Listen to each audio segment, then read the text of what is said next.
अस्सलाम वालेकुम। 2024 के पार्लियामेंट इलेक्शन को नज़र में रखते हुए तेलंगाना के पार्लियामेंट के 17 सीटों पर एक सर्वे किया गया। उस सर्वे रिपोर्ट में ये बताया गया कि इन 17 एमपी सीटों में से कांग्रेस अब की बार 11 सीट जीतेगी और 2 सीटों पर आज की तारीख में कांग्रेस 30,000 से 50,000 वोटों से पीछे है। अगर आने वाले 3 से 4 महीने में कांग्रेस इन 30,000 से 50,000 वोटों पर इन 2 सीटों को भी कवर कर लेगी तो टोटल कांग्रेस 13 सीट तेलंगाना में एमपी के जीत पाएगी। मगर आप ये समझ रहे होंगे कि तेलंगाना में अभी कांग्रेस के सिर्फ 3 एमपीज है, 3 से 13 पर कैसे पहुंचेगी कांग्रेस। तो आप पिछले तेलंगाना का असेंबली इलेक्शन का रिकॉर्ड चेक कर लीजिए, जहां पर कांग्रेस इलेक्शन से पहले सिर्फ 4 एमएलए थे, इलेक्शन के बाद 64 एमएलए कामयाब हुए। तो जिस तरह से 4 से 64 पे एमएलए पहुंच सकते हैं तो एमपीज 3 से 13 पर पहुंचना ये भी पॉसिबल है। तो अभी जो 2 सीट पर कांग्रेस जहां पर 30,000 से 50,000 वोटों से पीछे है, उसमें से एक सीट आप हैरत करेंगे कि हैदराबाद पार्लियामेंट है। हैदराबाद पार्लियामेंट में सिर्फ कांग्रेस अभी एमआईएम से 30,000 से 50,000 वोटों से पीछे है। मगर आप यहां पर यही समझेंगे कि नहीं ये तो पॉसिबल नहीं है। 1984 से 2024 तक पिछले 40 साल से यहां पर एमआईएम का कब्जा है, ये एमआईएम का गढ़ है, किला है, फला है। मगर आपकी सोच, आपकी मिजाज असेंबली इलेक्शन में भी यही थी। याकुतपुरा असेंबली कॉन्स्टिट्यूंसी को लेकर आप यही समझ रहे थे कि याकुतपुरा 30 साल से एमआईएम का गढ़ है, एमआईएम की नाक है, किला है। मगर आप जब रिजल्ट आया तो आपने देखा कि एमआईएम सिर्फ वहां पर 800 वोट से कामयाब हुई और 800 वोट से अमजदुल्ला खान साहब वहां से हार गए।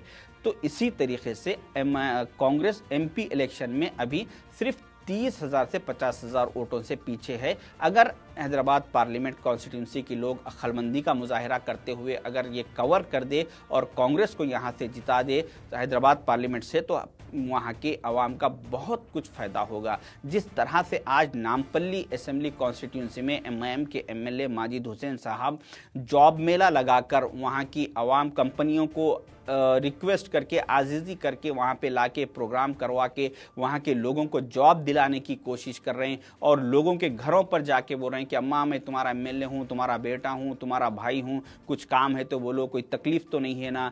तो ये बोलने की, ये कामा करने की वजह सिर्फ एक ही है कि वहाँ पे एक फिरोज़ खान साहब जैसी शख्सियत एक मजबूत ऑपोजिशन के तौर पर है। इस वजह से वहाँ के लोगों की एमआईएम की तरफ से खिदमत करने की कोशिश की जा रही है। वही जॉब मेला एमआईएम की तरफ से चंद्रानगुट्टा कॉन्स्टिट्यूंसी में नहीं लगाया जाता, वही जॉब मेला बहादुरपुरे में, चार मीनार में, कारवान में नहीं लगाया जाता, क्योंकि वहाँ की आवाम अभी सो रही है। इसी तरीके से याकुतपुरा कॉन्स्टिट्यूंसी में कल तक जहां पर चबूतरा मशीन के तहत जो बच्चे रातों में चबूतरों पर बैठा करते थे तो वहां की पुलिस बच्चों को लटों से मार के लेके जाके पीएसओ में बिठा दिया करती थी। आज उसी याकुतपुरे में, उसी चबूतरों पर और वही बच्चों को के साथ रात में 12 से 1 बजे वहाँ के एमआईएम के एमएलए साहब आके चबूतरे पे बैठते हैं और लोगों से कहते हैं कि अगर आप लोगों को कुछ भी तकलीफ है तो आप लोग मुझे बताइए, मेरा ये पर्सनल नंबर है, आप रखिए, मैं आपके प्रॉब्लम सॉर्ट आउट करूँगा। वही पर्सनल एमएलए का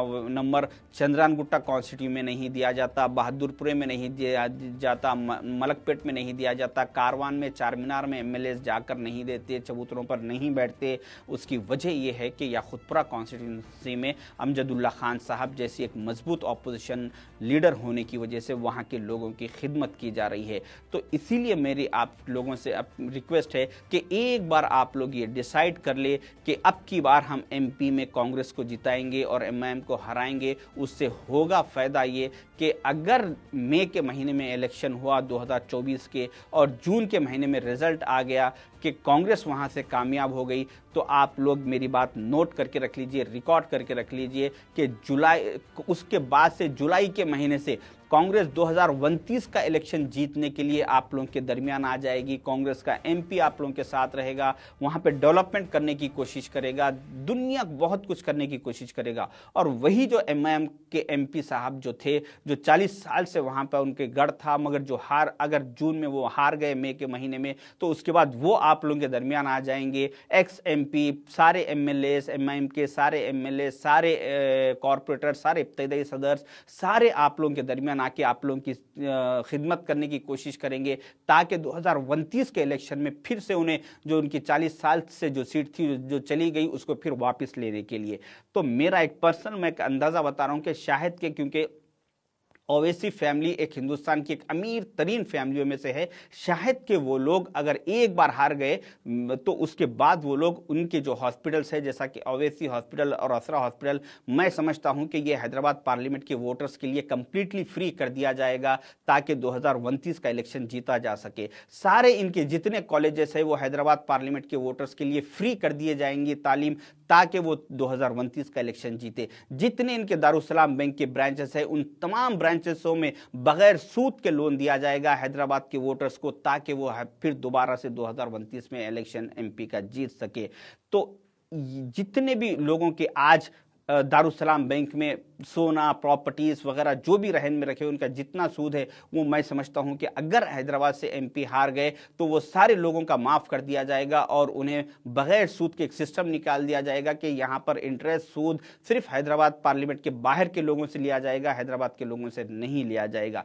तो इससे सिर्फ आप लोगों का फायदा होगा। इसीलिए मेरी आप लोगों से रिक्वेस्ट है कि जिस तरह से आज सारे हैदराबाद पार्लियामेंट के लोग, चाहे हिंदू, मुस्लिम, क्रिश्चियन, सिख हो, सारे लोग ये एक बार तय कर ले कि अब के हम हमारा वोट खराब नहीं करेंगे, ना कोई बीजेपी को वोट देगा, ना कोई टीआरएस को वोट देगा, सिर्फ अब के हम सारे लोग मिलके एक कांग्रेस को वोट देंगे और कांग्रेस को हैदराबाद पार्लियामेंट से जिताएंगे, तो उससे आप लोगों का ही फायदा होने वाला है। अगर ऐसा हो गया, अगर सारे लोग एकजुट होकर कांग्रेस को जिताए, तो आज जिस तरह से हैदराबाद पार्लियामेंट में 4 मीनार है, कल 4 चांद लग जाएंगे हैदराबाद पार्लियामेंट को।